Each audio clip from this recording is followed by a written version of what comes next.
All right, hello and welcome to Friday edition of the Market Monitor. Um, been sick the whole week with a bad flu. I'm still a little sick, so you might hear me coughing a little bit. I'll try not to cough into the mic, but um, there I go. And then so yeah, let's dig into it.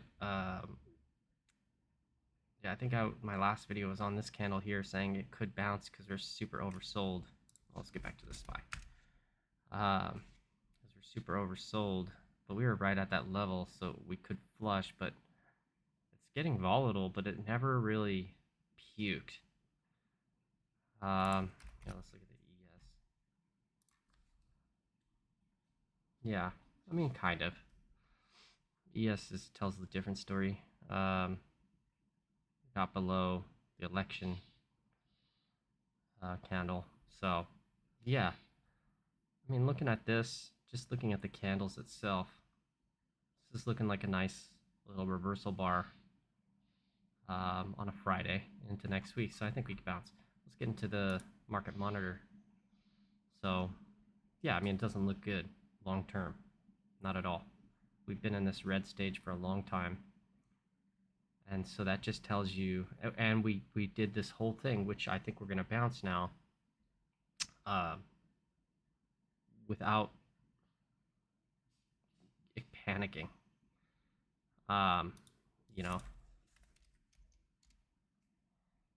we never really had one of these bars. These just straight puke panic bars.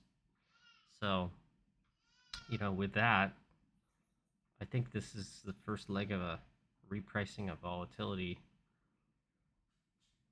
and there's not really any panic. Back to the SPY or the ES here. So, yeah, I think we could bounce, but it's going to be more of like a 2018 sort of a thing. Anyways, let me get back to this. So yeah, we bounced off of this -3 from the 21 day. It might seem weak, but the TD buy was at 1200 and now it's 800. So yeah, we typically see bounces once this triggers, this signal hits. Also with the short-term momentum down, it's just they've just been selling this whole time for the whole couple months. It was all distribution, and yeah. So with this, and then bullish, yeah, higher highs finally, and the 20% bearish is coming down. So the sellers getting weaker, and the buyers are showing up a little stronger, and these momentum indicators are turning. But longer term, I'm looking at the long-term breadth here. It's just it's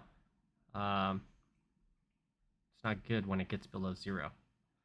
You want to see it higher, 30s, 40s, 50s. When it starts getting towards 0, it gets really sketchy to, where it's a change of the market to a bearish market.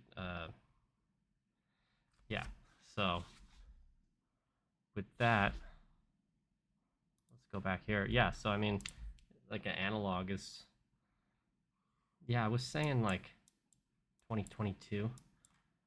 Maybe it's not going to be as bad. So, I mean, worst case scenario, it's like another 2022 or worse. It's where so this is the candle today. We get this candle today. So, and also with that, it made this candle above the yearly moving average, which is stronger. Okay. So we get this bounce, and then it kind of goes down a mess for a little while and goes into something like that. Or something like this. where we get this, like 2018. We get something like this. A short, quick, you know, little bearish market. So those are my thoughts. All right, have fun.